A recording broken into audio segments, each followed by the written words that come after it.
दोस्तों, बेमानी मोहब्बत के 151वें एपिसोड में आपका स्वागत है।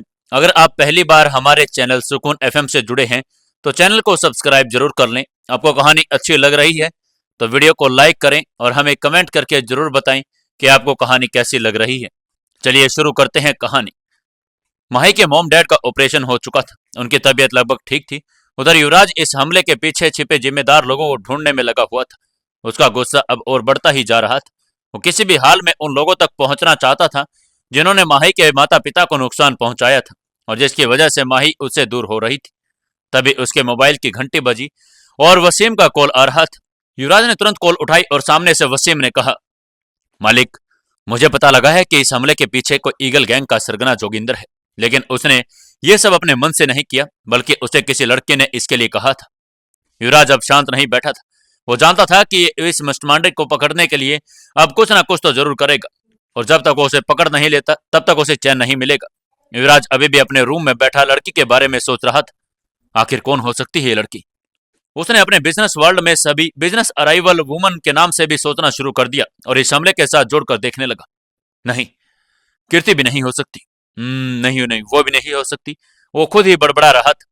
ये सोच रहा था कि उसकी नजर अपनी घड़ी पर पड़ी। घड़ी में 5 बज चुके थे। टाइम देखते ही युवराज को याद आया कि उसकी आज एक क्लाइंट के साथ मीटिंग थी। और जल्द से ही अपनी जगह से खड़ा हुआ और वार्डरोब के पास चला गया। उसने वार्डरोब में से एक फॉर्मल ड्रेस निकाली और वॉशरूम में तैयार होने के लिए चला गया। थोड़े ही वक्त में वो तैयार होकर वॉशरूम से बाहर निकला और आईने के सामने अपने बालों को संवारने लगा। वो अपने बालों बना ही रहा था। उसके चेहरे पर तनाव की लकीरें साफ जला दे रही थी। उसकी आंखों में गहरी उलझन थी। कमरे में हल्का सा अंधेरा था। पर्दे आधे खुले थे और बाहर हल्की हल्की बारिश हो रही थी। खिड़की से आती ठंडी हवा ने उसके चेहरे को छुआ, लेकिन उस ठंडक में भी वो राहत महसूस नहीं कर पा रहा था। तभी अचानक टेबल पर रखा उसका मोबाइल बज उठा। उसकी उंगलियां रुक गई। उसने धीरे से मोबाइल की तरफ देखा। मोबाइल की स्क्रीन पर नाम चमकते ही उसका दिल जोरों से धड़कने लगा, क्योंकि यह कॉल माही की तरफ से आ रहा था। माही। युवराज के हाथ कांपने लगे। उसकी सांसें तेज हो गई थी। वो समझ ही नहीं पा रहा था कि इस कॉल का क्या जवाब दे। उसकी दुनिया जैसे ठहर सी गई हो। वो जानता था कि माही उसे क्यों फोन कर रही है, लेकिन उसके पास कोई जवाब नहीं था। कई सेकंड तक वो स्क्रीन को घूरता रहा। युवराज की आंखों के सामने एक झटके में पूरा अतीत घूम गया। उन बीते दिनों की हर एक याद, हर एक लम्हा, जब वो माही एक दूसरे की दुनिया हुआ करते थे। मोबाइल की रिंग लगातार बज रही थी। हर बीप के साथ उसका दिल तेजी से धड़कता जा रहा था। उसका दिल हजारों सवालों में उजल गया। और वो जवाब देगा तो क्या कहेगा? क्या वो सच बताएगा कि उसने तलाक के कागज फाड़ दिए हैं? वो इस रिश्ते को खत्म करने के लिए तैयार नहीं है। आखिरकार उसने हिम्मत जुटाई और अपने कांपते हाथों से कॉल रिसीव की। हेलो। उसकी आवाज टूटी हुई थी, जैसे कोई दर्द छिपाने की नाकाम कोशिश कर रहा हो। दूसरी तरफ माही की आवाज बिल्कुल ठंडी थी। युवराज, तुमने डिवोर्स पेपर साइन कर दिया नहीं? उसने बिना किसी फॉर्मेलिटी के सीधे सवाल दाग दिया। उसकी आवाज में कोई नमी नहीं थी, बस एक अजीब सी बेरुखी थी। युवराज का कलेजा कांप उठा। उसने सोचा भी नहीं था कि माही इतने सीधे तरीके से पूछेगी। डिवोर्स पेपर, वो पेपर उसने जो फाड़ दिए थे। मैं कुछ नहीं कह पाया। युवराज ने एक गहरी सांस ली। कमरे में एक गहरी खामोशी छा गई। दोनों एक तरफ से कोई नहीं बोल रहा था, लेकिन इस खामोशी में भी बहुत कुछ था, जो दर्द, अधूरी ख्वाहिशें और एक अजीब सा खालीपन लिए हुए था। माही भी कुछ पल चुप रही। उसने फोन को जोर से पकड़ा और अपनी सांसों को काबू करने की कोशिश की। उसे उम्मीद थी कि युवराज कुछ कहेगा, कोई सफाई देगा, कोई बहाना बनाएगा, लेकिन वो बस चुप था। उसने गहरी सांस ली और फिर थोड़ा तेज आवाज में कहा, hello Mister Singhania, are you there? Mahi अपने आप को कमजोर नहीं दिखाना चाहती थी। इस बार उसकी आवाज में सख्ती थी। मिस्टर सिंघानिया। ये दो शब्द युवराज के दिल पर किसी तेज धार वाले खंजर की तरह लगे। उसका दिल अंदर के अंदर टुकड़े टुकड़े हो गया। उसने कभी नहीं सोचा कि माही उसे इस तरह किसी अजनबी की तरह बुलाएगी। क्या अब मैं सिर्फ मिस्टर सिंघानिया रह गया हूं? उसकी आंखों में आंसू आ गए, लेकिन उसने उन्हें बाहर नहीं आने दिया। उसने खुद को संभालते हुए कहा, हाँ हाँ, मैं सुन रहा हूं। उसका गला सूख रहा था। वो अपनी भावनाओं को छुपाने की पूरी कोशिश कर रहा था, लेकिन उसकी आवाज में छुपे दर्द को माही भी महसूस कर सकती थी। दूसरी ओर माही के दिल की भी हालात कुछ अलग नहीं थी। उसने अपने दिल पर पत्थर रखकर युवराज को कॉल किया था। उसने मन बना लिया था कि उसका रिश्ता सभी के जान के लिए खतरा है। उसने खुद को समझाया कि इस रिश्ते को खत्म कर देना ही सही होगा। वो जानती थी कि उनके प्यार ने उन्हें जितनी खुशी दी, उतना ही दर्द, और अब रिश्ते में खत्म होना ही सही था। पर यह आसान नहीं था, बिल्कुल भी नहीं। युवराज की आवाज सुनकर उसका दिल एक बार फिर बेकाबू हो गया। मगर उसने खुद को संभालते हुए अपने आंखों से आंसू पीछे और छुपाए और फिर से पूछा, क्या तुम मुझे बता सकते हो कि तुमने डिवोर्स पेपर साइन किया नहीं? युवराज के होठ सूख गए थे। उसने अपनी मुट्ठियां भींच ली और वो बोलना ही चाहता था, बताना चाहता था कि उसने पेपर फाड़ दिए, पर वो उसे खो नहीं सकता था। युवराज ने गहरी सांस ली। उसकी उंगलियां टेबल के किनारे को कसकर पकड़ रही थी, जैसे खुद को संभालने की कोशिश कर रहा हो। उसने धीमी आवाज में कहा, हाँ हाँ हाँ माही, वो जल्द ही मैं आपको पेपर दे दूंगा। मैंने अपने वकील से कह दिया है, वो सारे लीगल फॉर्मेलिटीज पूरी कर देगा। जैसे ही प्रोसेस पूरा होगा आपको पेपर्स मिल जाएंगे। माही ने कुछ नहीं कहा। उसकी आंखों से आंसू गिरने लगे, लेकिन उसने फोन के दूसरी तरफ अपने दर्द को छुपाए रखा। तो ये खत्म हो चुका है, उसने बिना कोई और शब्द कहे फोन काट दिया। फोन कटने की बीप सुनते ही युवराज ने मोबाइल टेबल पर पटक दिया और अपना सिर अपने हाथों में छुपा लिया। कमरे में सिर्फ घड़ी की टिक टिक की आवाज सुनाई दे रही थी। युवराज ने अपने बालों को जोर से पकड़ लिया, जैसे खुद को रोकने की कोशिश कर रहा हो। उसकी आंखों से भरे आंसू बहने लगे थे। दूसरी तरफ माही ने फोन रखते ही अपने आंखें बंद कर ली। उसका दिल जोरों से धड़क रहा था। उसने खुद को समझा लिया था कि यह रिश्ता खत्म हो जाना ही सही है, लेकिन फिर भी यह दर्द असहनीय था। तभी उसने देखा कि टीना हाथ में खाने का एक पैकेट लेकर उसकी तरफ ही आ रही थी। टीना ने आकर पास बैठते हुए कहा, माही, ये लो, खाना खा लो, तुमने सुबह से कुछ भी नहीं खाया। माही ने भारी मन से खाना तो ले लिया, लेकिन पहला निवाला भी उसके गले से नीचे नहीं उतर रहा था। टीना ने उसे ध्यान से देखा और फिर उसके हाथ से चम्मच लेकर कहा, अगर तुम नहीं खाओगी तो मोम डैड को कौन संभालेगा? माही ने टीना की बात सुनी और गहरी सांस ली। उसने जबरदस्ती कुछ निवाले लिए, लेकिन हर निवाले के साथ उसकी आंखों में आंसू आ रहे थे। टीना ने उसके चेहरे का बढ़ता हुआ दर्द देख लिया था। उसने माही के हाथ को हल्के से दबाया और कहा, माही, अगर कोई बात है तो तुम मुझसे कह सकती हो। माही ने जबरदस्ती मुस्कुराने की कोशिश की और कहा, कुछ नहीं टीना, बस थोड़ा सा अजीब लग रहा है। उधर युवराज भी अभी फोन की स्क्रीन देख रहा था। उसका दिल दुख रहा था, आंखें नम थी। उसको अभी यही लग रहा था कि माही उसको दोबारा कॉल करेगी, कहेगी मुझे आकर ले जाओ। उसका मन मानने को तैयार ही नहीं था कि माही को डाइवोर्स दे दे। वह हताश वहीं पर सोफे पर बैठ गया। उसका कहीं जाने का दिल भी नहीं कर रहा था। वो ये सब सोच ही रहा था, तभी उसका फोन फिर से बजा। उसका दिल जोरों से धड़कने लगा। उसने स्क्रीन की ओर देखा, ये सोचते हुए कि शायद माही दोबारा कॉल कर रही हो, लेकिन स्क्रीन पर जो नाम चमक रहा था वो माही का नहीं बल्कि चंदन का आ रहा था।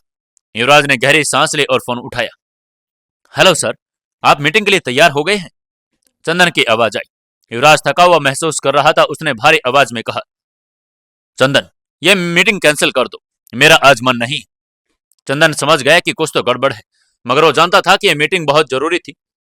सर, ऐसा नहीं हो सकता। Mister Joseph hotel Blue Mary में आपका इंतजार कर रहे हैं। अगर हमने मीटिंग कैंसिल की तो बहुत बड़ा नुकसान भी हो जाएगा। युवराज ने आंखें बंद की। वह इस वक्त किसी से मिलने के मूड में नहीं था, लेकिन बिजनेस उसकी जिम्मेदारी थी। उसने धीरे से कहा, ठीक है, मैं आता हूं।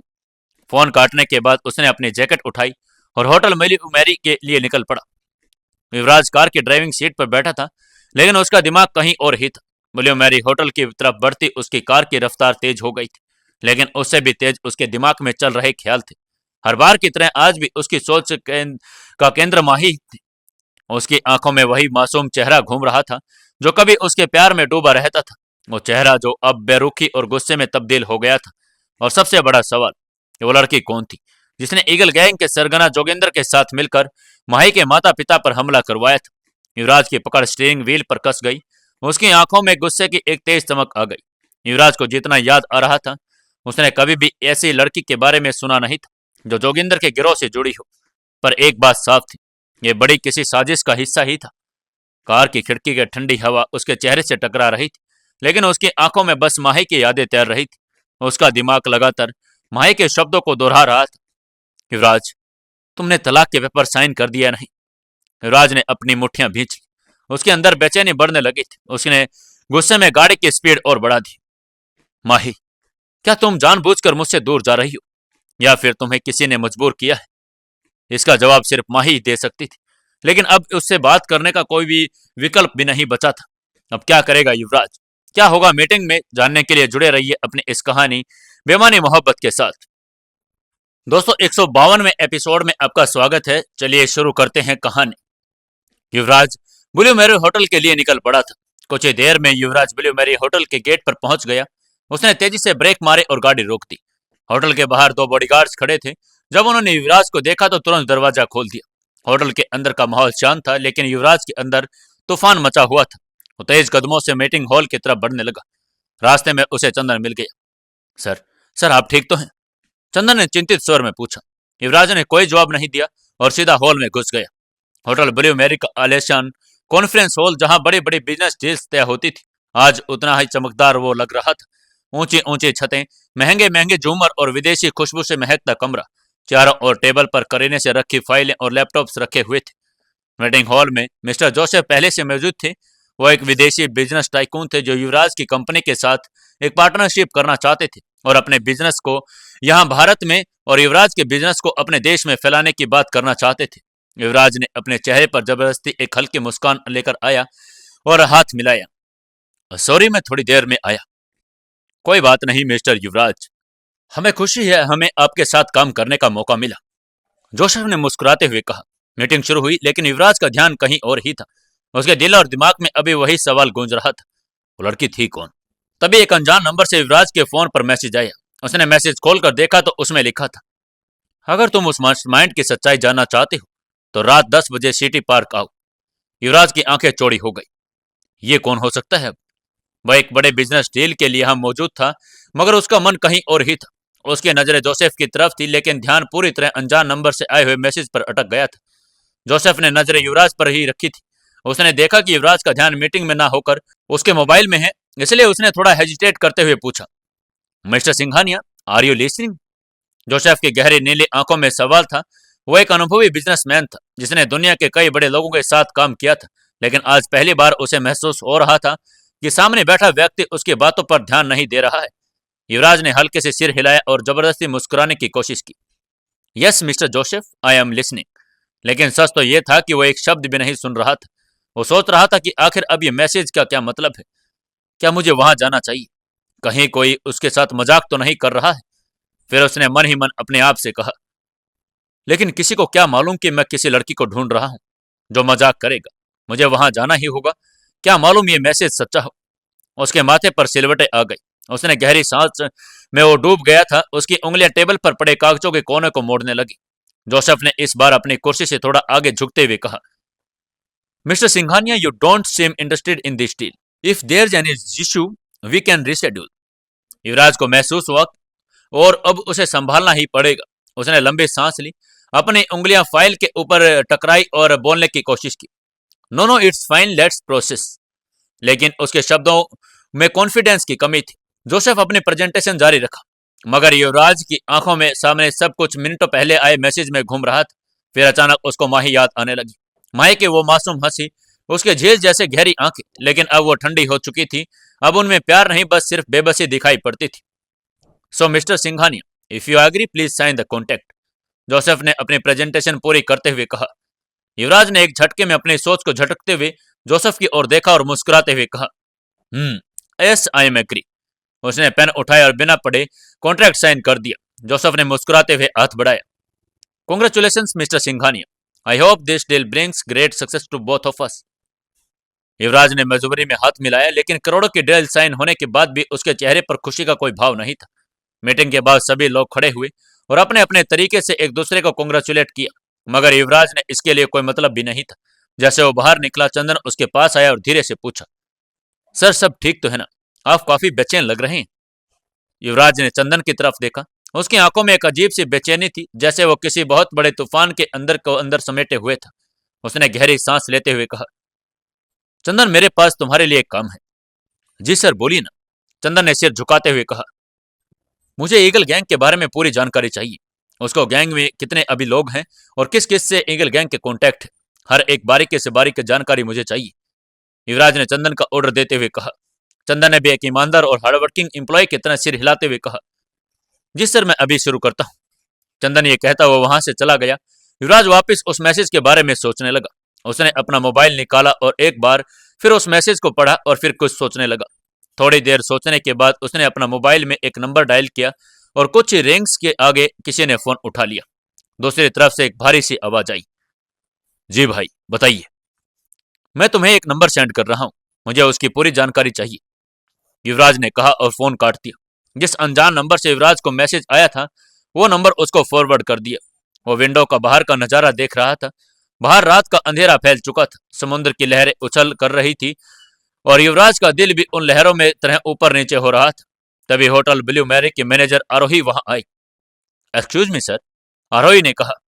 युवराज ने बिना उसकी तरफ देखे कहा, यस बताइए। सर आपका डिनर लग चुका है, आरोही ने जवाब दिया। ठीक है, युवराज ने कहा और डाइनिंग एरिया में जाने लगा। आरोही उसके पीछे पीछे चली आ रही थी।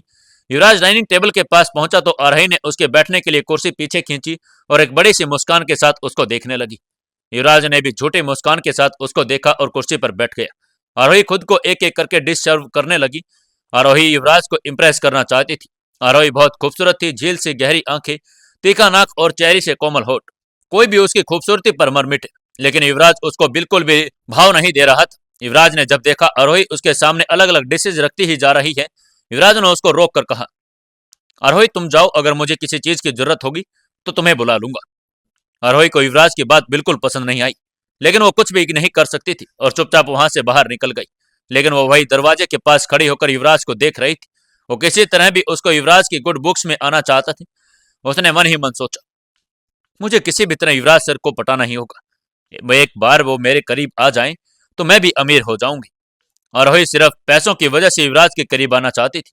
युवराज ने बिना मन के थोड़ा सा कुछ खाया और तभी उसके मोबाइल की नोटिफिकेशन टोन बजी। युवराज ने अपना मोबाइल देखा तो उसे अनजान नंबर से मैसेज था। उसने जब मैसेज खोलकर देखा तो उसमें लिखा हुआ था, city park entry gate 3, water box के नीचे, अगले 15 मिनट में। मैसेज पढ़ते ही युवराज ने टाइम देखा तो 9:45 हो चुके थे। युवराज तुरंत खड़ा हुआ और बाहर निकलने के लिए लगा। जैसे वो दरवाजे के पास पहुंचा तो देखा वहां पर आरोही खड़ी थी। युवराज ने उस पर इतना ध्यान नहीं दिया और आगे जाने लगा। तभी आरोही ने कहा, सर क्या हुआ, कुछ चाहिए आपको? लेकिन युवराज ने उसकी बात का कोई भी जवाब नहीं दिया। उसको पूरी तरह से इग्नोर करते हुए वहां से बाहर जाने लगा। आरोही उसको ऐसे देख रही थी और पूरी घबरा गई। उसे लगा कि युवराज को शायद खाना पसंद नहीं आया, उसकी वजह से उसका मूड खराब हो गया और वो गुस्से में उसको इग्नोर करके चला गया। इसलिए उसने पूरे स्टाफ पर गुस्सा करना शुरू कर दिया। उधर युवराज भी अपने गाड़ी में बैठा और सिटी पार्क की तरफ निकल गया। वो पूरी स्पीड से सिटी पार्क की तरफ जा रहा था। जैसे वो सिटी पार्क के बाहर पहुंचा तो देखा 10:05 हो गए थे। वो जल्दी से जल्दी गाड़ी से उतरा और वाटर बॉक्स की तरफ जाने लगा। उसका दिल जोरों से धड़क रहा था, हल्की घबराहट भी हो रही थी। मैं लेट हो गया, कहीं वो चला ना जाए, उसने मन ही मन सोचा। ये सोचते हुए वाटर बॉक्स के नीचे पहुंच गया। जैसे वो वहां पहुंचा देखा वहां पर कोई नहीं था। उसने इधर उधर नजर घुमाई, फिर कोई भी नजर नहीं आया। वह हताश सा होकर वहां लगे एक पत्थर के चेयर पर बैठ गया। दोनों हाथों को अपने सिर पकड़ लिया। क्या यह सिर्फ एक प्रैंक मैसेज था या फिर मैंने ही देरी कर दी? यह सवाल उसके दिमाग में घूम रहा था। वो ये सोच रहा था तभी एक बार फिर उसके मोबाइल की नोटिफिकेशन टोन बजी। घंटे की आवाज सुनते ही उसने अपना मोबाइल देखा। उसे अनजान नंबर से एक और मैसेज आया था, वाटर बॉक्स के पोल नंबर 3 के नीचे एक पैकेट पड़ा है, तुम्हारे सवालों के जवाब उसमें मिल जाएंगे। मैसेज पढ़ते ही युवराज की आंखों में चमक आई। वो तुरंत अपनी जगह से खड़ा हुआ और पोल नंबर 3 की तरफ जाने लगा। जैसे वो पोल नंबर 3 के पास पहुंचा तो देखा उसके नीचे एक व्हाइट कलर का कवर रखा था। युवराज ने वो कवर उठाया, उसको खोलकर देखने लगा। जैसे ही वो कवर खोलकर देखा तो उसमें एक पेन ड्राइव और फोन था। युवराज उसे देखकर थोड़ा हैरान हुआ, लेकिन वो कवर अपनी पॉकेट में रखा और अपनी गाड़ी की तरफ चल पड़ा। गाड़ी में बैठकर उसने कवर को से फोन निकाल लिया और उसे ऑन करके देखने लगा। लेकिन जैसे ही उसको ऑन करना चाहा तो दिखाया कि फोन की बैटरी बहुत ही ज्यादा डाउन थी। युवराज ने जल्दी से फोन वापस कवर में रखा और गाड़ी स्टार्ट की। अब उसको देखना था कि इस फोन और पेनड्राइव में ऐसा क्या है। उसका दिल बेचैन होने लगा। उसने गाड़ी सिंगानी हाउस की तरफ बढ़ा दी। गाड़ी पूरी रफ्तार से रोड पर चल रही थी। उसको मोबाइल और पेनड्राइव देखने की इतनी जल्दी थी कि उसने रास्ते में कोई सिग्नल भी नहीं देखा। उसकी स्पीड देखकर रोड पर हर कोई कह रहा था, अबे ओ पागल, मरेगा क्या? गाड़ियां वाले खुद उसको साइड दे रहे थे। कुछ ही देर में वो सिंघानी हाउस में पहुंच गए। वो जल्दी से गाड़ी से उतरा और अपने रूम की तरफ भाग गया। रूम में जाते ही उसने वो फोन चार्जिंग पर लगा दिया और अपना लैपटॉप बैग उठाया। उसने अपना लैपटॉप निकाला, ऑन किया। लैपटॉप ऑन होने में जितनी प्रोसेसिंग ले रहा था, युवराज की धड़कनें उतनी ही तेज हो रही थी। वो अपनी धड़कन की आवाज लगातार सुन रहा था। क्या होगा आगे, क्या था उस पेन ड्राइव में, जानने के लिए जुड़े रहिए अपनी इस कहानी बेमानी मोहब्बत के साथ। दोस्तों, कहानी को ज्यादा से ज्यादा शेयर करें और दोस्तों अपने सुकून एफएम चैनल पर 1000 सब्सक्राइबर जल्दी से जल्दी करवाने में हमारी हेल्प कीजिए। दोस्तों 153वें एपिसोड में आपका स्वागत है। चलिए शुरू करते हैं कहानी। पेनड्राइव और फोन लेकर युवराज अपने सिंघानिया हाउस पहुंच गया था। उसने घर आकर जल्दी से लैपटॉप ऑन किया और जल्दी से जल्दी अपने लैपटॉप का ऑन होने का वेट कर रहा था। रात का सन्नाटा था, हवाएं धीरे धीरे बह रही थी, मगर सिंघानिया हाउस के कमरे में तूफान उठने वाला ही था। युवराज के हाथ में पेन ड्राइव थी। उसने लैपटॉप के कीबोर्ड पर उंगलियां रखी। जैसे उसने पेन ड्राइव को खोला, उसकी आंखें फैल गई। जैसे ही वीडियो शुरू हुआ, उसके पलकों में एक अजीब सी जकड़न सी आ गई। ये क्या है? उसकी आवाज धीमी सी भारी हो गई। स्क्रीन पर एक के बाद एक तस्वीर सामने आ रही थी। हर तस्वीर में वही लड़की थी, वही लड़की जो अब तक उसके सवालों के घेरे में थी। और इन तस्वीरों में वह उन्हीं लोगों के साथ खड़ी थी जिन पर माही का हमला करने का आरोप था। युवराज का गला सूख गया, माथे पर पसीने की बूंदें छलक आई, आंखों में जैसे लाल रंग की आंधी उठी हो। तो ये सब तुमने किया है? उसने दांत भींचते हुए कहा, जैसे उसकी आवाज अब लावे की तरह फूटने वाली हो। उसकी सांसें तेज चलने लगी। उसने मुट्ठियां कस ली, नाखून हथेलियों में गड़ गई। दिल के गुस्से की लहरें उफान मार रही थी। पेन ड्राइव में कुछ कॉल रिकॉर्डिंग्स और वीडियो भी थी। युवराज ने एक एक करके सभी देख लिए। तुमने मेरी माही पर हमला करवाया, उसे मुझसे दूर जाने के लिए मजबूर किया, उसकी खुशियां छीन ली। अब देख मैं तुम्हारे साथ क्या क्या करता हूं। उसने तुरंत लैपटॉप स्क्रीन बंद की और अपनी कुर्सी को पीछे धकेलते हुए खड़ा हुआ। कुर्सी की तेज चरमराहट कमरे की छाती को चीर गई। अब तेरा खेल खत्म, उसने गुस्से में बड़बड़ाया। वो गुस्से में उठ खड़ा हुआ था और सीधे टेबल पर रखे फोन की ओर बढ़ा। फोन चार्जिंग पर लगा था, मगर अब उसकी बैटरी पूरी हो चुकी थी। उसने झट से फोन उठाया और ऑन किया। जब युवराज ने फोन चेक किया तो उसको सेंड बॉक्स में वे सभी मैसेज दिखाई दिए जो माही को धमकी भरे मैसेज भेजे गए थे।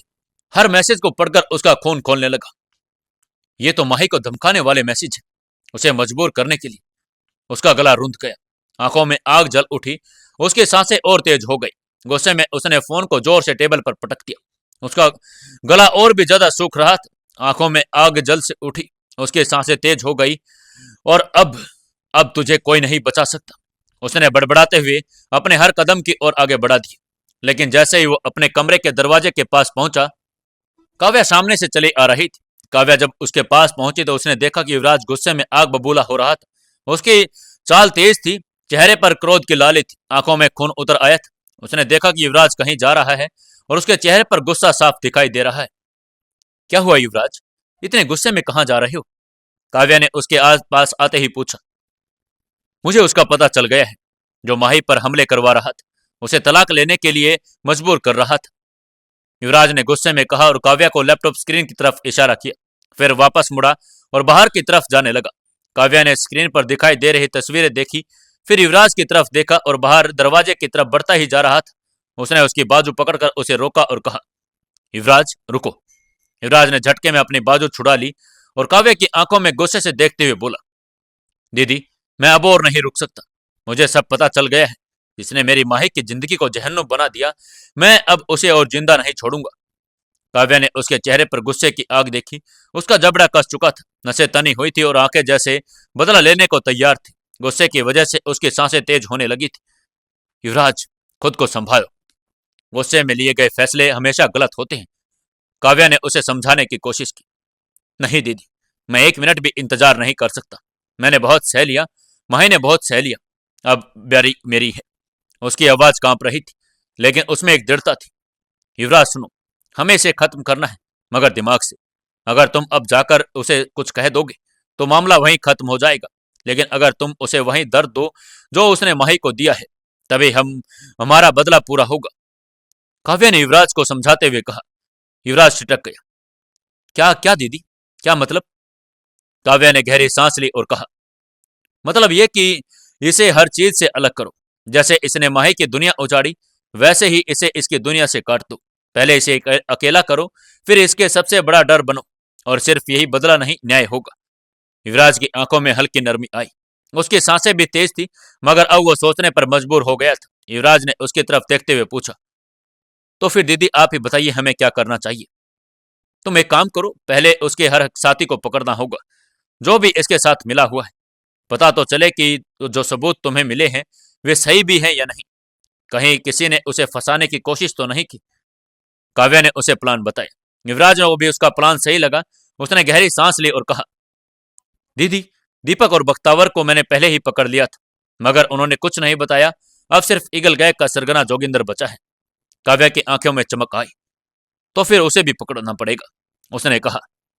पकड़ तो मैं लूंगा दीदी, लेकिन पहले भी मैंने जिसे पकड़ा था उन्होंने कुछ नहीं बताया। क्या गारंटी है कि जोगिंदर भी अपना मुंह खोलेगा?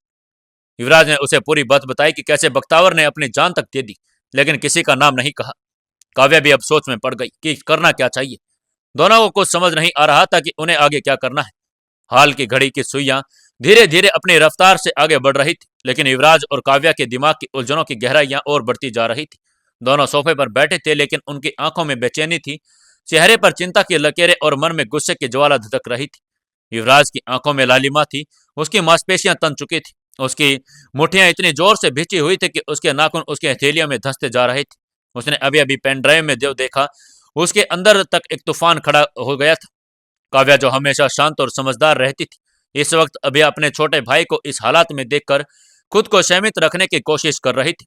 उसने युवराज की हालात देखी, उसके चेहरे पर चिंता और गुस्सा के मिले जुले भाव थे, और उसकी आंखें आक्रोश से भरी हुई थी। युवराज ने अपनी लाल आंखों में उसकी ओर देखा, उसकी सांसें तेज चल रही थी। दीदी, ये कोई बिजनेस की डील नहीं जो हमें सोच समझकर फैसला लेना पड़े। ये माही की जिंदगी का सवाल है। वो लोग उसे जान से मार देना चाहते थे। उसकी आवाज में कंपन था, दर्द था और गुस्सा था। काव्या ने उसकी ओर देखा, उसकी आंखों में अपने भाई के लिए चिंता थी। युवराज, हम यहाँ किसी को माफ करने की बात नहीं कर रहे, लेकिन अगर तुम बिना सोचे समझे कुछ करोगे तो हो सकता है हम खुद फंस जाएं। युवराज ने गुस्से में सिर पटक दिया। मुझे परवाह नहीं, मैं उन्हें छोड़ने वाला नहीं हूं, लेकिन तुम्हें समझना होगा। काव्या ने उसकी कलाई पकड़ी, जिससे उसकी उंगलियां थोड़ी ढीली पड़ी। हमें ऐसा खेल खेलना है जिसकी जीत हमारी ही हो, दुश्मन को पता भी न चले कि हम क्या करने वाले हैं। युवराज ने गहरी सांस ली, अपने जगह से उठकर कमरे में टहलने लगा। उसके चाल से साफ था कि वो अभी भी बेचैन ही था। तभी एक आवाज आई। क्या हुआ? कि सोच में डूबे हो तुम दोनों भाई बहन? युवराज और काव्या दोनों ने चौंक कर दरवाजे की तरफ देखा। कुणाल हॉल में दाखिल हो रहा था। चेहरे पर हल्की मुस्कान थी, लेकिन आंखों में सवाल थे। काव्या झट से संभली और मुस्कुरा कर बोली, कुछ नहीं, बस बिजनेस की बातें कर रहे थे। आप आइए, बैठिए। काव्या कुणाल को और युवराज को माही के रिश्ते में जो भी चल रहा था उसके बारे में कुछ नहीं बताना चाहती थी। कुणाल ने उसकी बात पर विश्वास कर लिया। उनके पास बैठते हुए पूछा, क्या मैं पूछ सकता हूं कि क्या प्रॉब्लम चल रही है बिजनेस में? शायद मैं हेल्प कर पाऊं। काव्या सोच में पड़ गई कि अब क्या कहे, लेकिन इस बार युवराज ने बात संभाल ली। जी, जो हमारा एक बिजनेस पार्टनर हमें डबल क्रॉस कर रहा है, लेकिन हमारे पास उसके खिलाफ कोई सबूत नहीं है, और हम ऐसा बिना किसी कारण के कॉन्ट्रैक्ट कैंसिल भी नहीं कर सकते। युवराज की बात सुनकर कुणाल थोड़ा सोच में पड़ गया। कुछ देर सोचने के बाद उसने कहा, इसमें इतनी सोचने वाली बात क्या है युवराज? जो भी उसका साथ दे रहा है उसको पकड़ो और सामने खड़ा कर दो। यही तो प्रॉब्लम है जीजू, कोई भी उसका नाम नहीं लेता। युवराज ने बहाने से अपनी असली समस्या का हल निकालने की कोशिश करते हुए कहा। कुणाल युवराज की बात सुनकर हंसने लगा और फिर हंसते हुए बोला, युवराज, तुम बिजनेस में हो नहीं सकते। जो इतना काम न कर सके वो इतना बड़ा बिजनेस कैसे संभाल सकता है? युवराज और काव्या दोनों ही उसकी बात सुनकर हैरान हुई, और वह हैरानी भरी नजरों से उसे देखने लगे। कुणाल तो बस उन्हें देखकर मुस्कुरा रहा था। काव्या ने हैरानी से पूछा, आपके पास कोई आइडिया है तो बताइए ना। इस पर कुणाल ने मुस्कुराते हुए कहा, अच्छा बिजनेसमैन हमेशा सामने वाले की कमजोरी पर वार करता है। कुणाल की बात सुनकर युवराज के दिमाग में माधव की तस्वीर घूमने लगी। जोगिंदर का बेटा ही उसका मुंह खुलवाने में मदद कर सकता था। मुझे पहले माधव को ही पकड़ना चाहिए। उसने खुश होते हुए कुणाल से कहा, थैंक यू जीजू, आपने बहुत अच्छा आइडिया दिया है। युवराज अब शांत नहीं बैठ सकता था। उसकी चाल तेज हो चुकी थी, आंखों में दृढ़ संकल्प था। अब देखते हैं कौन बच पाता है, उसने खुद से कहा। काव्या ने एक लंबी सांस ली और कहा, युवराज, मैं जानती हूं कि तुम कितना गुस्से में हो, लेकिन हमें स्मार्ट तरीके से चलना होगा। आप ठीक कह रही हैं दीदी, युवराज ने कहा। तो पहले माधव पर नजर रखनी होगी, काव्या ने कहा। युवराज ने सिर हिलाया। मैं अभी जाकर अपने आदमी को भेजता हूँ, वो माधव पर नजर रखेंगे और जैसे ही सही मौका मिलेगा हम उसे पकड़ लेंगे। काव्या ने मुस्कुरा कर कहा, अब तुम सही ट्रैक पर आ रहे हो। युवराज ने अपने फोन पर किसी को कॉल लगाया। वसीम, ईगल गैंग के सरगना जोगिंदर के बेटे माधव को ट्रैक करना शुरू करो, मुझे हर पल की खबर दो। फोन कटने के बाद युवराज ने गहरी सांस ली। अब वो चैन से नहीं बैठ सकता था, लेकिन इस बार उसकी आंखों में अंधाधुंध गुस्सा नहीं था, बल्कि एक सोची समझी आग जल रही थी। क्या होगा आगे? क्या अपने बेटे को बचाने के लिए जोगिंदर अपना मुंह खोल देगा या फिर नहीं खोलेगा? जानने के लिए जुड़े रहिए अपनी इस कहानी बेमानी मोहब्बत के साथ। दोस्तों, 154वें एपिसोड में आपका स्वागत है। चलिए शुरू करते हैं कहानी। युवराज वसीम को कॉल करके अपने रूम में चला गया था। और इधर काव्या और कुणाल भी अपने रूम में आ गए थे। रूम में आने के बाद भी युवराज बार बार यही सोच रहा था कि जितना जल्दी हो सके वो उसको पकड़ लेगा और उससे सच्चाई उगलवा लेगा। इधर अस्पताल के कॉरिडोर में हल्की रोशनी थी, लेकिन माही की आंखों में अंधेरा था। वह आईसीयू के बाहर एक ठंडी बेंच पर बैठी थी। उसकी आंखें थकी हुई थी, लेकिन उसके दिमाग में अब भी उथल पुथल चल रही थी। यशवंत और यामिनी की हालत अब स्थिर थी। डॉक्टर ने बताया कि वो सुबह डिस्चार्ज हो जाएंगे। ये खबर सुनकर माही खुश थी, लेकिन माही की आंखों में सुकून के बजाय चिंता भी थी। उसने गहरी सांस ली और सिर पीछे टिकाकर आंखें बंद कर ली। कब से ये सब चल रहा है, ये जंग, ये दर्द और अनिश्चितता। अचानक उसके कानों में हल्के कदमों की आवाज गूंजी। किसी के कदम धीरे धीमे उसकी ओर बढ़ रहे थे। उसने आंखें खोली और देखा, सामने टीना आ रही थी। टीना ने दरवाजे के अंदर कदम रखा। उसके चाल में एक अजीब सा कॉन्फिडेंस था। उसके चेहरे पर हल्की शरारती मुस्कान थी, लेकिन उसकी आंखों में कुछ और ही कहानी थी। वो मन ही मन सोच रही थी, अंजलि, तुमने मुझे धोखा दिया था, लेकिन अब मैं तुम्हें इसकी सजा दूंगी। माही ने उसे देखा और तुरंत पूछा, कहाँ गई थी टीना? टीना अपनी सोच से बाहर आई और चेहरे पर हल्की मासूमियत लाते हुए बोली, मैं बस घर होकर आई थी, बहुत थकान हो रही थी तो सोचा कपड़े बदल लूं। माही हल्का सा मुस्कुराई, अच्छा किया। वैसे डॉक्टर ने बताया है कि मॉम डैड अब पूरी तरह से ठीक है, सुबह उन्हें डिस्चार्ज भी कर देंगे। टीना ने सुना और खुशी से सिर हिलाया, लेकिन उसके दिमाग में एक नया प्लान आ चुका था।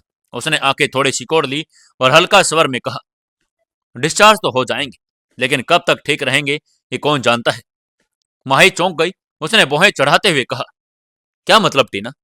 टीना के चेहरे पर मासूमियत का नकाब चढ़ गया था और उसने अपने आप को दबाते हुए कहा, मतलब जब तक तुम्हारा और युवराज का रिश्ता है तब तक हमारे परिवार पर हमेशा खतरा रहेगा।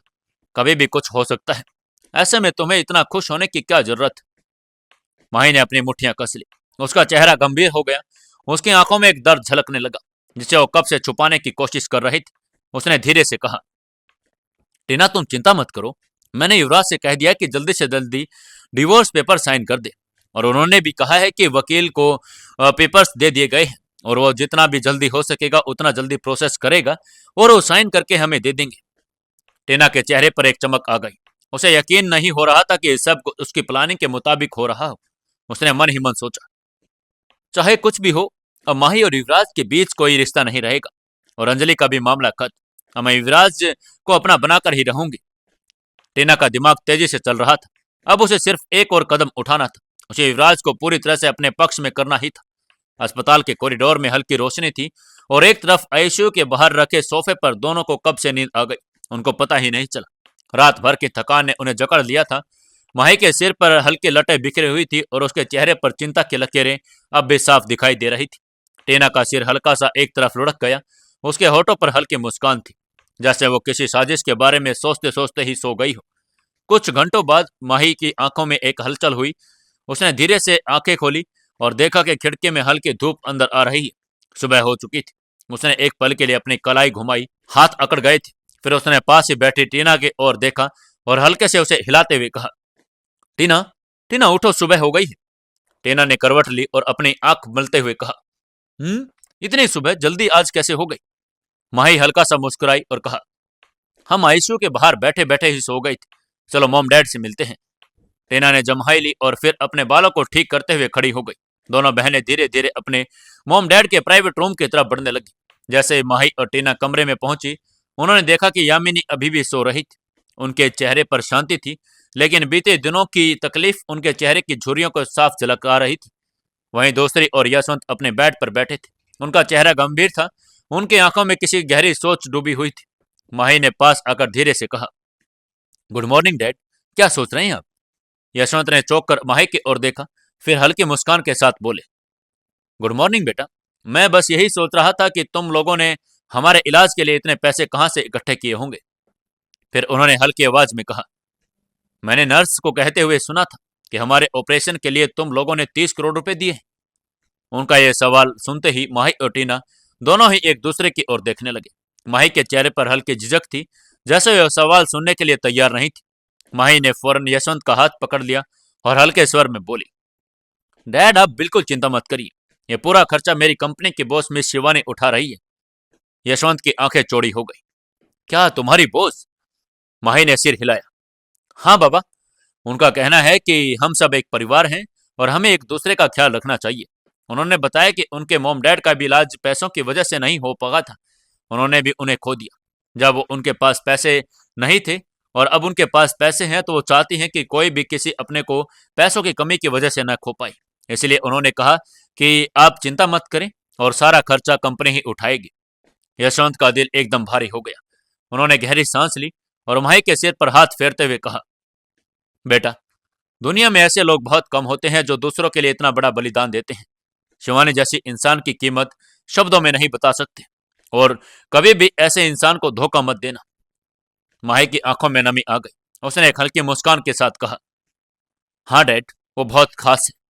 टीना अब तक चुप थी, लेकिन मन ही मन सोच रही थी, इतना बड़ा एहसान, क्या सच में कोई बिना मतलब इतना बड़ा काम कर सकता है?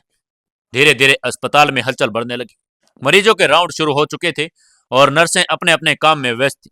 डॉक्टर अंदर आए और यशवंत और यामिनी की रिपोर्ट चेक की। फिर उन्होंने मुस्कुराते हुए कहा, अब आप लोग बिल्कुल ठीक हैं, आपको आज डिस्चार्ज किया जा सकता है। यशवंत ने राहत की सांस ली और माही की ओर देखा। बेटा देखा, भगवान की कृपा से हम ठीक हो गए, अब हम जल्दी ही घर चलने वाले हैं।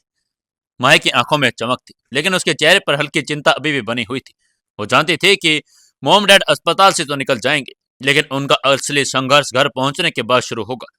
टीना के चेहरे पर एक अजीब सी शांति थी, लेकिन उसके दिमाग में कुछ और ही चल रहा था। अब सब ठीक ही हो रहा है, तो मुझे अपने अगले कदम के बारे में सोचना होगा। डिस्चार्ज की प्रक्रिया शुरू हो गई। माही और टीना डॉक्टर से डिस्चार्ज फॉर्मेलिटी के बारे में बात कर रही थी। माही ने सभी फॉर्म्स भी साइन कर दिए, लेकिन जब बिल पेमेंट की बात आई तो वहां पहले से ही शिवानी की तरफ से भुगतान किया जा चुका था। डॉक्टर ने एक हल्की मुस्कान के साथ कहा, अब दोनों बिल्कुल ठीक हैं, आप इन्हें घर लेकर जा सकते हैं, और ध्यान रखना कि इन्हें कोई भी ज्यादा दिक्कत ना आए और समय से दवाई जरूर देना। माही ने राहत की सांस ली और टीना की ओर देखा। आखिरकार मॉम डैड घर जाने के लिए तैयार हैं। टीना भी मुस्कुराई, हाँ दी, लेकिन एक बात तो माननी पड़ेगी, इतने दिनों में हमने जो सहा वो शायद ही कभी भूल पाएंगे। डिस्चार्ज की प्रक्रिया पूरी हो गई। यशवंत के हाथ में फाइल रिपोर्ट्स थी। नर्स एक एक करके सभी दस्तावेज समझा रही थी, लेकिन यशवंत का ध्यान कहीं और ही था। उन्होंने माही की ओर देखा और कहा, बेटा, हम बहुत दिनों बाद घर लौट रहे हैं, लेकिन क्या सच में सब ठीक हो चुका है? माही ने हल्के से मुस्कुराने की कोशिश की, लेकिन उसकी आंखें सच्चाई बयां कर रही थी। डैड, सब ठीक हो जाएगा, बस हमें हिम्मत नहीं हारनी चाहिए। टीना अब भी शांत खड़ी थी, लेकिन उसने हल्की आवाज में कहा, मुझे अब भी लग रहा है कि कुछ बड़ा होने वाला है। माही ने उसकी ओर देखा और हल्की चिंता में सिर हिलाया। हमें बस आगे की तैयारी करनी है, ज्यादा सोचना नहीं है। अस्पताल के गेट पर ड्राइवर गाड़ी लेकर आ चुका था। माही ने धीरे धीरे अपनी माँ यामिनी को सहारा दिया और उन्हें कार में बैठा दिया। यशवंत भी आकर कार में बैठ गए। कार जैसे ही आगे बढ़ी, माही की आंखें अस्पताल की इमारत से टिक गई। वो जानती थी कि यहाँ उसने बहुत कुछ झेला, और लेकिन वो अंत नहीं था। उसी समय शहर के एक कोने में सिंघानिया हाउस में अभी भी सन्नाटा पसरा हुआ था। युवराज की आंखें धीरे धीरे खुली। उसने आलस भरी अंगड़ाई ली। कमरे में हल्की फैली रोशनी में उसके चेहरे पर एक अजीब सा सुकून था, लेकिन दिमाग में किसी कोने में हलचल जारी थी। और बिस्तर से उठा और सीधे वॉशरूम में चला गया। ठंडे पानी के छींटों ने उसकी नींद को पूरी तरह से भगा दिया था। उसने शीशे में खुद को देखा। आंखों में एक अजीब सी चमक थी। उसने तौलिए से चेहरा पोंछा और बाहर निकला। वो भी कपड़े बदल ही रहा था कि उसका फोन वाइब्रेट करना शुरू हुआ। उसने फोन उठाकर देखा तो वसीम का कॉल आ रहा था। युवराज ने झट से फोन उठाया और उत्सुकता से पूछा, हाँ वसीम, बोलो। वसीम की आवाज में एक खास किस्म का जोश था। मालिक, माधव अभी ओबरॉय होटल में अपनी गर्लफ्रेंड के साथ है। अगर हमें उसे पकड़ना है तो यही सही मौका है। युवराज के होठों पर हल्की मुस्कान आ गई। उसने फोन कसकर पकड़ा और अपनी घड़ी पर नजर डाली। तो खेल शुरू होता है, उसने धीरे से कहा। उसके चेहरे पर एक अलग ही चमक थी। उसने अपनी अलमारी खोली, अंदर से एक चाबी निकाली। उसी BMW की चाबी थी जो उसने कुछ दिन पहले माधव से छीन ली थी। उसने अपने जेब में डाला और फिर बिना समय गवाए सिंघानिया हाउस से बाहर निकल गया। जैसे वो सिंघानिया हाउस से बाहर निकला, ठंडी हवा उसके चेहरे से टकराई। उसने कार स्टार्ट की और सीधा ओबरॉय होटल की तरफ बढ़ा दी। रास्ते में उसकी आंखें रोड पर थी, लेकिन दिमाग में सिर्फ एक ही विचार घूम रहा था, जोगिंदर, अब देखता हूं कि तुम अपने बेटे के लिए अपना मुंह कैसे नहीं खोलोगे। तुम्हें बोलना ही पड़ेगा। गाड़ी की स्पीड तेज हो गई। उधर माही भी कार के साथ घर पहुंच रही थी, लेकिन उसके दिल में अजीब सी बेचैनी थी। यामिनी ने उसकी ओर देखा और कहा, बेटा क्या बात है? माही ने धीमे स्वर में कहा, माँ मुझे नहीं पता क्यों, लेकिन मुझे लग रहा है कि शांति तूफान से पहले की है। यशवंत ने गहरी सांस ली और बाहर देखते हुए कहा, जो भी हो, अब हमें अपनी लड़ाई खुद लड़नी होगी। कार गेट के पास रुकी, लेकिन किसी को नहीं पता कि अंदर जाने के बाद उनका सामना किससे होने वाला था।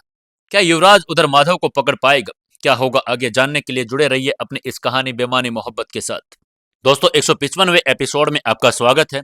अगर आपने अभी तक चैनल को सब्सक्राइब नहीं किया है तो चैनल को सब्सक्राइब कर लें और दोस्तों, कहानी को ज्यादा से ज्यादा शेयर करें। मुझे आप लोगों से उम्मीद है कि आप जल्दी से जल्दी सोमवार तक हमारे 1000 सब्सक्राइबर जरूर पूरे करवा देंगे। आप लोग ये जरूर कर सकते हैं, मेरे लिए इतना जरूर करें और 1000 सब्सक्राइबर सोमवार तक हमारे जरूर पूरे करवाने में हमारी मदद जरूर करें। जो भी मेरे दोस्त हैं वो इतना काम तो जरूर करेंगे। चलिए शुरू करते हैं कहानी। युवराज माधव के ही BMW में बैठकर माधव को पकड़ने के लिए ओबरॉय होटल की तरफ चला गया था। ओबरॉय होटल का माहौल बहुत ही शानदार था। हर तरफ अमीर लोगों की भीड़ थी। शराब के गिलास टकराने की आवाज और धीमी म्यूजिक होटल के माहौल को और भी क्लासी बना रहे थे। माधव अपनी गर्लफ्रेंड नायरा के साथ होटल के प्राइवेट लॉन्ज में बैठा था। माधव हमेशा से अपने शानो शौकत के दम पर हर चीज हासिल करना चाहता था। उसके लिए दुनिया में पैसा ही सब कुछ था। वो अंदर अपनी गर्लफ्रेंड के साथ लगातार शराब पिए जा रहा था। इतने में उसकी गर्लफ्रेंड ने कहा, बेबी, तुमने रात को कहा था कि आज का दिन स्पेशल होगा, लेकिन यहाँ तो वही बोरिंग चीजें हैं। माधव ने मुस्कुराते हुए उसका हाथ पकड़ा और कहा, डार्लिंग, तुम्हारे लिए मैं पूरा होटल बुक कर सकता हूँ, बस एक फोन करना। और यहाँ इतना तो कुछ खास है, तुम्हें यहाँ क्या बोरिंग लग रहा है? नायरा खुश होकर मुस्कुराई और उसने हाथों को कसकर पकड़ लिया। लेकिन इसी बीच बाहर युवराज की गाड़ी होटल के सामने रुक चुकी थी। युवराज ने अपने फोन से वसीम को मैसेज किया, मैं पहुंच गया हूं। वसीम होटल के लॉबी में ही था। उसने तुरंत युवराज को देख लिया और उसकी ओर बढ़ा। वो जल्दी से युवराज के पास आया और उसने अंदर की सारी खबर दी। मालिक, माधव लॉन्ज एरिया में है, उसके साथ उसकी गर्लफ्रेंड भी है। युवराज ने चारों तरफ नजर घुमाई और सिर हिलाकर कहा, हमें उसे पकड़ना ही होगा। उसके लड़के आसपास होंगे तो ध्यान रखना, हमें चारों तरफ ध्यान रखना चाहिए। बिल्कुल आराम से काम करना होगा, किसी को पता भी नहीं चलना चाहिए। वसीम ने इशारा किया, हमने होटल के सिक्योरिटी को पहले ही मैनेज कर लिया है, बस एक इशारा करेंगे और वो किसी भी तरह की दखल अंदाजी नहीं करेंगे। युवराज के चेहरे पर एक सख्त मुस्कान आ गई और धीरे धीरे लॉन्च एरिया की तरफ बढ़ गया। माधव और नायरा अभी भी अपनी बातचीत में व्यस्त थे। जब युवराज अंदर दाखिल हुआ, युवराज माधव के सामने वाले टेबल पर जाकर बैठ गया। उसकी निगाहें उस लड़की पर टिक गई जो माधव के साथ थी। ये लड़की कोई और है, युवराज ने खुद से बड़बड़ाया।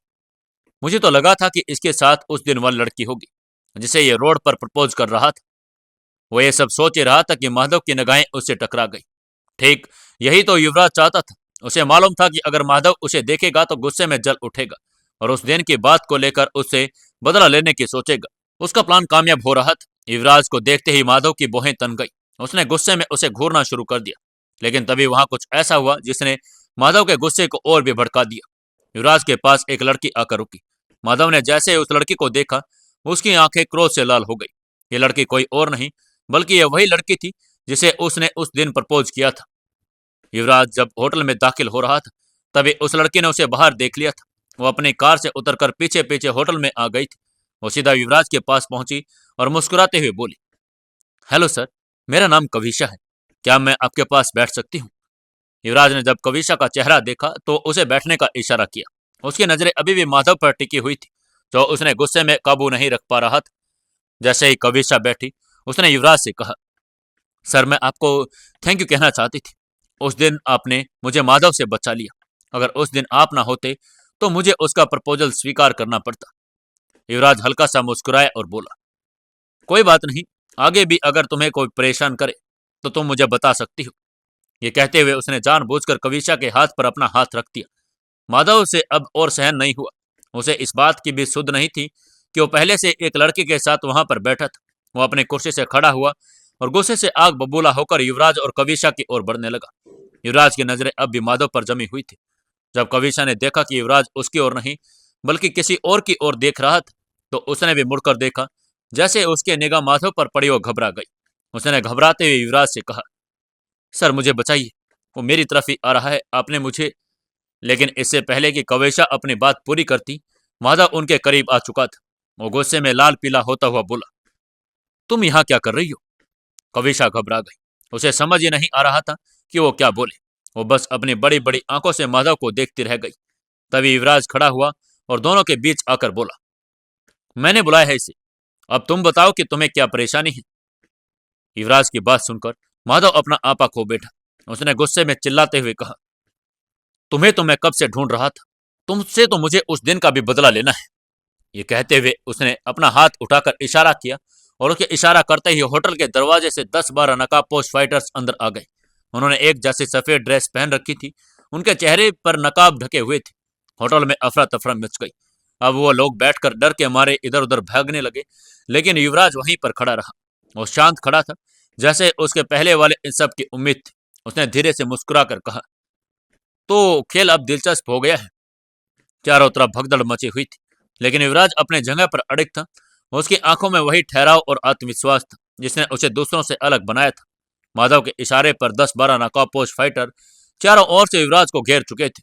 ये सभी freestyle martial art fighter थे, जिन्हें हर तरह की लड़ाई में महारत हासिल थी। लेकिन युवराज कोई साधारण आदमी नहीं था, वो भी एक प्रशिक्षित मार्शल आर्ट फाइटर था, और उसके पास अनुभव के साथ साथ दिमाग भी था। एक पल के लिए पूरे कैफे में सन्नाटा छा गया। फिर अचानक पहला फाइटर युवराज पर हमला करने के लिए आगे बढ़ा। पहले नकाबपोश फाइटर ने हवा में उछलते हुए राउंड हाउस किक मारी, लेकिन युवराज झुककर आसानी से बच गया। जैसे ही फाइटर की किक मिस हुई, युवराज ने अपनी पाम स्ट्राइकर से उसके जबड़े पर जोरदार प्रहार किया। वो लड़खड़ाकर नीचे गिर पड़ा। दूसरा फाइटर सामने आया और मुक्का मारने की कोशिश करने लगा, लेकिन युवराज ने उसका हाथ पकड़कर एक झटके में आर्म लॉक किया और वह दर्द से चिल्लाया। लेकिन युवराज यहीं नहीं रुका। उसने तेजी से एल्बो अटैक किया, जिससे वो भी जमीन पर दूर जाकर गिर पड़ा। तीसरा फाइटर पीछे से युवराज पर वार करने की कोशिश कर रहा था, लेकिन युवराज पहले से भांप चुका था। उसने तुरंत स्पिनिंग बैक किक मारी, जिससे वो सीधा दीवार से जाकर टकरा गया। अब चारों ओर से हमले हो रहे थे। एक फाइटर ने युवराज की तरफ दौड़ते हुए मुक्का मारा, लेकिन युवराज ने नीचे झुकते हुए स्वीप किक से उसे भी गिरा दिया। गिरते ही युवराज ने नी स्ट्राइक मारी, जिससे वो बेहोश ही हो गया। अब पांचवा फाइटर बेहद फुर्तीला था। उसने फुर्ती से सुपरमैन पंच मारा, लेकिन युवराज पीछे हट गया और तुरंत जंपिंग किक से उसे सीने पर वार किया और दूर जाकर गिर पड़ा। उसके बाद तीन ही फाइटर बचे थे और तीनों आपस में सोच रहे थे कि अब उन्हें एक साथ वार करना चाहिए या एक एक करके अपना वार करना चाहिए। वो युवराज की ताकत को भांप चुके थे। उन्हें पता लग गया था कि युवराज भी किसी मार्शल आर्टिस्ट से कम नहीं है, लेकिन वो दिखने में ऐसा लग रहा था कि किसी आम साधारण इंसान जैसा ही। लेकिन वो उसके अंदर इतनी ये स्पीड और इतनी ओरा कैसे आ रहा था। उसका ओरा देखकर तीनों के तीनों फाइटर अपने आप को डिसअपॉइंट करने की कोशिश कर रहे थे। उसके बाद माधव ने इशारा किया और उनको तीनों को एक साथ फाइट करने के लिए कहा। माधव का गुस्सा देखकर उन तीनों के पास कोई विकल्प भी नहीं बचा था, उनको फाइट करनी ही थी। उनमें से एक ने सीधा ग्रैपलिंग करने की कोशिश की, लेकिन युवराज को ऐसी लड़ाइयों में महारत हासिल थी। जैसे वो हमला करने के लिए आया, युवराज ने तेजी से बैक फिस्ट मारा और फ्री स्टाइल टेकडाउन ने उसे जमीन पर गिरा दिया। उसके बाद वाला भी अपने दोनों हाथों से युवराज को पकड़ने की कोशिश कर रहा था, लेकिन युवराज ने उसकी कलाई पर हैंड ट्रैपिंग की तकनीक लगाई और झटके से खुद को छुड़ाकर हेडबेड से उसको बेहोश कर दिया। अब बचे फाइटर्स के हमला करने की एक तैयारी में आ गए थे, लेकिन युवराज ने एक को लक्ष्य बनाया और तेजी से दौड़ते हुए हवा में फ्लाइंग नी अटैक मारा, जिससे वो सीधा जमीन पर गिर पड़ा। लास्ट में एक बच गया था, जो दिखने में सबसे ताकतवर भी लग रहा था। वो आगे बढ़ा और उसने तेजी से मुक्का मारा, लेकिन युवराज ने ब्लॉक किया और 360 डिग्री स्पिन किक में उसे हवा में उड़ा दिया। वो जमीन पर गिरा और दोबारा उठ भी नहीं सका। सारे के सारे फाइटर नीचे गिर पड़े थे। माधव के चेहरे पर पसीने की बूंदें झलक पड़ी। वो डर चुका था। उसको समझ नहीं आ रहा था कि ये इंसान इतना ओरा कैसे रखता है, इसके अंदर इतनी पावर कैसे आ गई। ये लड़का अभी तो बिल्कुल ही सिंपल दिख रहा था, लेकिन ये मार्शल आर्ट्स भी कैसे जानता है। उसने तुरंत अपनी जेब से फोन निकालने की कोशिश की, लेकिन युवराज ने झपट कर उसका हाथ पकड़ लिया। इतनी जल्दी क्या है माधव, अभी तो खेल शुरू ही हुआ है, युवराज ने कहा। माधव घबरा गया। उसकी नजरें चारों तरफ घूमी, लेकिन सिक्योरिटी गार्ड्स भी कहीं नजर नहीं आ रहे थे। अगर तुमने मुझसे पंगा लिया तो तुम्हें बहुत भारी पड़ेगा युवराज, माधव ने गुस्से में कहा। युवराज हंस पड़ा। पंगा तो मैं पहले ही ले चुका हूं, अब बस तुम्हें खेल का असली मजा दिखाता हूं। इतना कहते ही उसने माधव का कॉलर पकड़ लिया और उसे घसीटकर बाहर की तरफ लेकर जाने लगा। इधर वो लड़की चीख पड़ी, लेकिन होटल के स्टाफ ने उसकी भी कोई मदद नहीं की। माधव चिल्लाया, छोड़ो, छोड़ो मुझे, तुम्हें पता नहीं है कि तुम क्या कर रहे हो, मैं किसका लड़का हूं, तुम जानते भी हो। युवराज ने गाड़ी का दरवाजा खोला और माधव को अंदर धकेल दिया। उसने एक नजर माधव पर डाली और कहा, अब तुम्हारे पापा जोगिंदर को तुम्हारी चिंता जरूर होगी। देखते हैं वो कब तक चुप रह सकते हैं। और तुम कह रहे थे कि मुझे पता ही नहीं है कि तुम किसके बेटे हो। मुझे सब पता है। चलो अब देखते हैं कि तुम्हारे डैड जोगिंदर क्या करते हैं। फिर उसने गाड़ी स्टार्ट की और वसीम के अड्डे की ओर निकल पड़ा। रास्ते में युवराज के चेहरे पर एक अजीब संतोष था, मानो वो अपनी जीत को पहले ही देख रहा हो। जब वे वसीम के अड्डे पर पहुंचे तो माधव को एक कुर्सी से बांध दिया गया। अड्डा एक वीरान गोदाम जैसा था, जहां पर केवल वसीम के खास आदमी आते जाते थे। माधव ने गुस्से और डर से युवराज की ओर देखा। तुम ये सब क्या करके हासिल कर लोगे? मेरे डैड तुम्हारे सामने नहीं झुकेंगे, और वो पता है इतने पावरफुल हैं कि वो तुम्हें कभी भी किसी भी समय खत्म कर देंगे। युवराज ने उसकी आंखों में देखा और एक ठंडी आवाज में कहा, देखते हैं तुम्हारा बाप अपनी जिंदगी से ज्यादा तुम्हें चाहता है या अपनी जिद से चिपका रहेगा। फिर उसने वसीम की ओर देखा और कहा, तुम अब जोगिंदर के हर मूवमेंट को नजर रखो। उसे एहसास दिलाना जरूरी है कि उसका बेटा किसी भी पल खतरे में पड़ सकता है। जब तक वो हमारे सामने आकर अपनी हार नहीं मानता, ये खेल खत्म नहीं होगा। वसीम ने सिर हिलाया और तुरंत अपने लोगों को जोगिंदर पर नजर रखने का हुक्म दे दिया। अब सारा खेल जोगिंदर की अगली चाल पर निर्भर था। क्या करेगा जोगिंदर? क्या जोगिंदर पता लगा पाएगा कि अपने उसके बेटे को किसी ने किडनैप कर लिया है, या फिर वो युवराज के सामने झुक जाएगा? क्या होगा आगे जानने के लिए जुड़े रहिए अपनी इस कहानी बेमानी मोहब्बत के साथ। दोस्तों, कहानी को ज्यादा से ज्यादा शेयर करें, वीडियो को लाइक करें और कमेंट करके हमें जरूर बताएं।